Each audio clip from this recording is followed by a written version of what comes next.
Doctor గారు, నాకు తుమ్ములు జలుబు కంటిన్యూస్ గా ఉన్నాయి. యాంటీబయాటిక్స్ వాడినా తగ్గటం లేదు. ఇలా ఎందుకు జరుగుతుంది? కారణాలేంటి?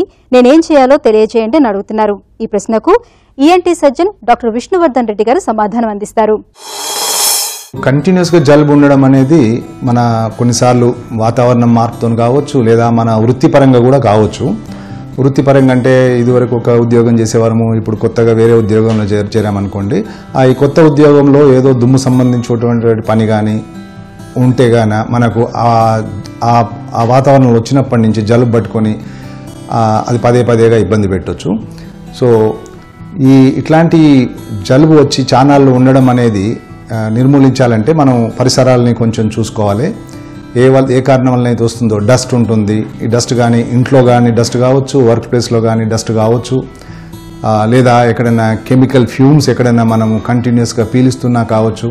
సో ఇట్లాంటివన్నీ చూసుకొని వాటి నుంచి దూరం ఉంటే మనకు కొంతవరకు రిలీఫ్ ఉంటుంది. ఆ తర్వాత కూడా అదే విధంగా ఉంటే మనము కొన్ని టెస్టులు చేసుకోవచ్చు. మనకు అలర్జీస్ ఉంటాయి, కొన్ని పడని వస్తువులు స్పెసిఫిక్గా బ్లడ్లో ఏమన్నా కనిపిస్తున్నాయా లేవా చూసుకోవచ్చు. బై వే ఆఫ్ అంటే బాడీ డిఫెన్స్ మెకానిజం, ఇమ్యునోగ్లోబులిన్స్ అట్లాంటివి చూసుకొని అవి ఏమన్నా చాలా తక్కువగా ఉన్నాయనుకుంటే వాటిని సరి చేసుకుంటే కూడా బాగుంటుంది.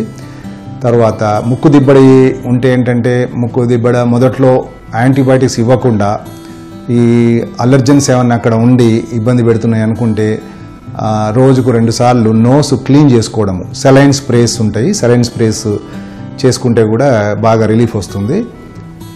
ఆ తర్వాత తల భారంగా కానీ ఉండి జ్వరం కానీ ఉంటేనేమో యాంటీబయాటిక్స్, యాంటీహిస్టమిన్స్ వాడుకోవచ్చు.